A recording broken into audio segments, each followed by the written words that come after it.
equipo negociador del Tratado de Libre Comercio de América del Norte estuvo conformado por jóvenes mexicanos, economistas y estudiados en el extranjero. Imagínate que nosotros veníamos de 30 años de cierre comercial. Nuestros economistas habían sido formados en esta idea de la sustitución de importaciones, de la protección a la industria. Y hacer ese quiebre y decir, esto no va a funcionar, hay que abrirnos. Afortunadamente tenías en las universidades, en el sector público, en las universidades en Estados Unidos, talento que podías atraer y decir, oye, tenemos este nuevo proyecto, esta nueva visión.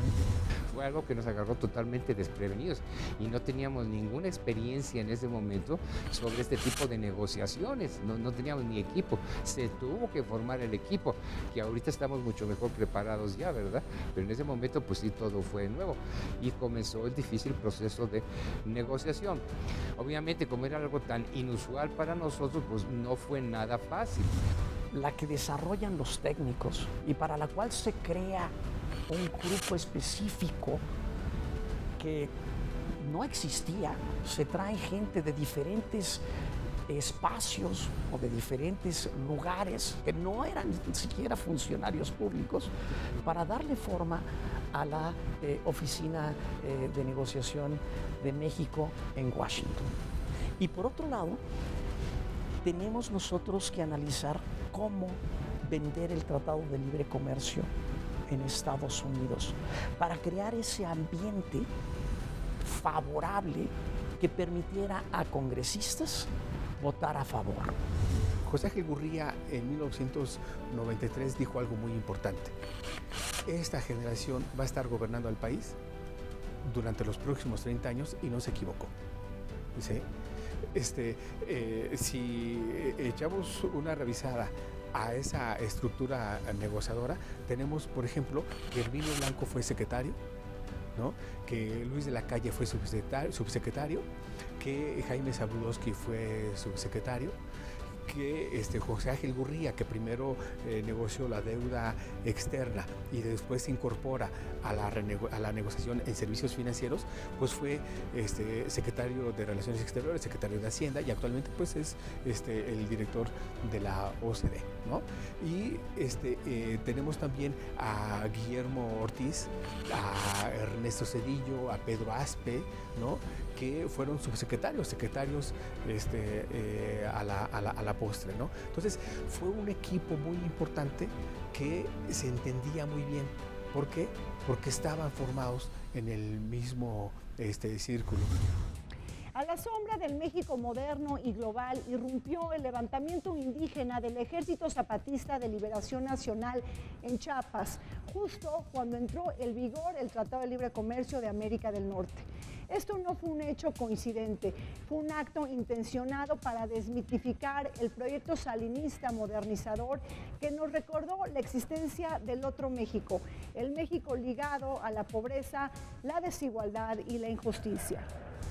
México salió a los reflectores, pero lamentablemente 1994, con el surgimiento del Ejército Zapatista, dio la otra realidad, un México moderno, pero un México terriblemente desigual y pobre en el sur del país. Entonces no fue fácil las negociaciones para ganarse el corazón de la opinión pública nacional el Tratado de Libre Comercio. Se tuvo que hacer una estrategia de promoción muy fuerte en Estados Unidos y en México. Hubo ganadores y perdedores. Yo estoy convencido que los estados del norte y del centro del país se han beneficiado. La cifra es muy clara. El 47% del PIB nacional proviene de esos estados, es decir, tenemos dos Méxicos, un México de ricos y un México de pobres. ¿Por qué? Porque el sur-sureste, Chiapas, Tabasco, Oaxaca, etcétera, tienen solamente el 7% del PIB nacional. Es decir, sí hubo una relación que ya está analizada por académicos mexicanos de cómo se fue dividiendo México, porque no supimos nosotros crear fondos de cohesión social con esa riqueza. Efectivamente, para los más desfavorecidos, ayudarles a nivelar sus economías y volver un solo México. Donde se deja ver que México no es ese país de primer mundo que se le vendió al sistema internacional, que claramente hay diferencias entre el México del norte y el México del sur, y que hay enormes zonas de pobreza que evidentemente se tendrían que haber tratado de otra manera, pero no era posible porque no puedes hacer todo simultáneamente. Entonces las decisiones son cómo le hacemos para desarrollar, empezar con una participación en América del Norte y ir desarrollando paulatinamente también estas regiones que están mucho más lastimadas y atrasadas en el México de ese momento, 1994, y que muchos de esos rezagos se vienen heredando desafortunadamente hasta la fecha. Pero aquí la jugada fue, vamos a negociar en América del Norte, vamos a entrar al mercado de América del Norte. Paralelamente, en aquellos años se plantea el programa de solidaridad, que se mantiene hasta la fecha con diferentes nombres, pero realmente se les han agregado algunos elementos, pero es el mismo programa con otros nombres hasta la fecha, que era el que buscaba como sustentar y resolver estos niveles de no desarrollo en muchas de las regiones del México de entonces a la fecha. México es un país complejo. El hecho de que hayamos negociado el TLC América del Norte y que se haya hecho una apertura tan ambiciosa como se hizo, implicaba cierta confianza, optimismo en la propia competitividad del país y una transformación muy importante. Pero obviamente la transformación hacia el desarrollo no es automática, requiere un enorme esfuerzo, requiere mucho tiempo, pero yo creo que los mexicanos en el fondo decidimos que era mejor enfrentar los retos que implicaba una economía abierta y que era más riesgoso no abrir la economía mexicana al mundo y quedarse, digamos, en una situación que en el fondo era insostenible, que enfrentar los retos de una apertura comercial importante. La apertura comercial es un espejo. Entonces el ciudadano, el país se ve en ese espejo y en ese espejo ves todos tus defectos: la pobreza, la falta de infraestructura, la poca competitividad de muchas empresas, la producción de productos que tienen poco valor agregado, que no se pueden vender en el extranjero, que si abres probablemente tengan que cerrar sus empresas, etc. Siempre cuando hay cambios de paradigma, cambios de modelos, como es el caso de la apertura comercial, pues siempre hay voces y temores en cuanto a que una apertura puede llevar a que desaparezcan industrias, o a que haya una pérdida de soberanía, o a que haya una inquietud en cuanto a que no estemos preparados para competir. Me parece que esos mitos pues han quedado atrás. Es evidente cómo México se ha vuelto un jugador global. En términos de manufactura, México es el principal exportador de manufacturas de América Latina, que se dice rápido, pero no es sencillo. Estamos por arriba de Brasil y Argentina juntos. Exportamos más del 60% de las manufacturas de la región. Si hablamos de la parte agropecuaria, también pues vale la pena señalar que México tan solo exportaba $4,000 millones hace 25 años. Y hoy día es de los jugadores más importantes, llegando casi a $30,000 millones de exportaciones anuales. Este combo o esta sinergia que se ha dado también en el sector agroalimentario pues es muy importante, porque tradicionalmente los países que son fuertes en manufacturas pues no lo son en el sector agroalimentario. Hay que precisar que el Telecan no es más que un instrumento, es una acción derivado de una política comercial. No era la panacea, no era quien iba a sacar a México del subdesarrollo, ¿no? El Telecan sirvió de mucho.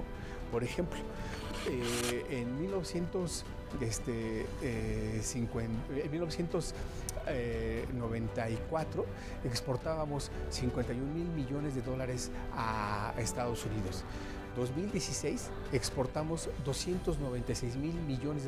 Es decir, comparando estos 2 años, 2016 vis-a-vis en tasas de crecimiento, encontramos que el comercio, las exportaciones de México hacia Estados Unidos crecieron en el orden de 455%. ¿Sí? ¿Esto qué implica? A México le benefició totalmente, por eso es que tenemos un superávit con Estados Unidos. Las relaciones México-Estados Unidos antes de la firma del Telecán estuvieron marcadas por los signos del conflicto y la confrontación. Sin embargo, el espíritu de Houston pudo abonar hacia una relación de mayor entendimiento entre ambas naciones. Un hecho que estuvo vinculado a los nuevos condicionantes geopolíticos que impuso el mundo ante la desaparición de la Unión Soviética y el surgimiento de nuevas economías de mercado. En este contexto iniciaron las negociaciones del Telecán. Los años 90, hay que recordar, son los años de la posguerra fría. El mundo se estaba redefiniendo en términos de poder político, de poder económico, con la caída de la Unión Soviética y la redefinición de los poderes en todo el mundo. Tenemos que recordar que el presidente electo Carlos Salinas de Gortari recibe la oferta por parte del presidente George Bush, padre, de negociar un tratado de libre comercio entre Estados Unidos y México. Esta es una oferta inédita en la historia de las relaciones comerciales internacionales, que la gran potencia vencedora, superpotencia económica y militar, le diga a un país en vías de desarrollo: hagamos un tratado de libre comercio y negociemos tú a tú después con los canadienses. Carlos Salinas de Gortari no le dijo que sí en ese momento. Los dos eran presidentes electos. Esta fue la invitación en el rancho de Houston de los Bush. Va después el presidente Carlos Salinas de Gortari a Davos, una gira por Europa, y se da cuenta que Europa está en un momento de cerrazón por cuestiones estratégicas de ellos. Ellos estaban lanzando su proceso de integración económica y política, y México no estaba en el radar para ellos. Era más importante incorporar a los nuevos países, por ejemplo, de Europa del Este en los siguientes años, y concretar el mercado común y el mercado monetario. Y en este sentido, cuando regresa de su viaje Salinas, se da cuenta que tiene que retomar la iniciativa que lanzó Estados Unidos y concretar la mayor zona de libre comercio económica del planeta, incluido el día de hoy. El 12 de junio de 1991, cuando arrancan las negociaciones del Tratado de Libre Comercio para América del Norte, se establece una agenda muy ambiciosa, que se rescatan muchos temas de lo que se estaba negociando a la par en la ronda Uruguay. ¿Sí? De esos 14 grupos en materia de mercancías, cuando se prolonga la ronda Uruguay, México y Estados Unidos ya estaban en pláticas. Cabe recordar que en 1989, en la famosa reunión de Houston, lo que se denominó el espíritu de Houston, el presidente Salinas y el presidente Bush acuerdan una agenda de lo que sería la agenda del Telecán. ¿Qué se plasma en la agenda del Telecán? Temas para ese momento muy ambiciosos, en el sentido de que a manera bilateral nunca se habían negociado. También es importante acotar que en 1988 Estados Unidos y Canadá ya también tienen un acuerdo de libre comercio, lo que se llamó el acuerdo de libre comercio entre Estados Unidos y Canadá, el famoso ALCEUC. Cuando México y Estados Unidos acuerdan negociar de manera bilateral este tratado, Canadá alza la mano y dice: yo también quiero entrar, y esto ocurre en febrero de 1991. Por lo que de febrero del 4 de febrero de 1991 a el 11 de junio de ese mismo año se acuerda la agenda de lo que sería ya las negociaciones a partir del 12 de junio de 1991. El presidente George Bush, con los dos congresos que tuvo que lidiar en sus 4 años de gobierno, tuvo un congreso dominado por los demócratas. No tenía suficientes votos su partido para pasar un tratado de libre comercio. Y el gobierno estadounidense fue muy claro con el gobierno de México y con el presidente Salinas, y le dijo: tienes que hacer tu trabajo. para convencer a la sociedad en Estados Unidos de que este tratado tiene celos. Y no era ir y sentarte con un congresista o un senador y convencerlo. Muchos de ellos estaban convencidos de que era algo favorable. Pero sus electores, de la ciudad de donde provenían, del distrito del que provenían, del estado al que representaban, no estaban muy convencidos. Y ninguno de ellos estaba dispuesto a votar en favor del Tratado de Libre Comercio si sus electores no pensaban que había algo bueno en ello.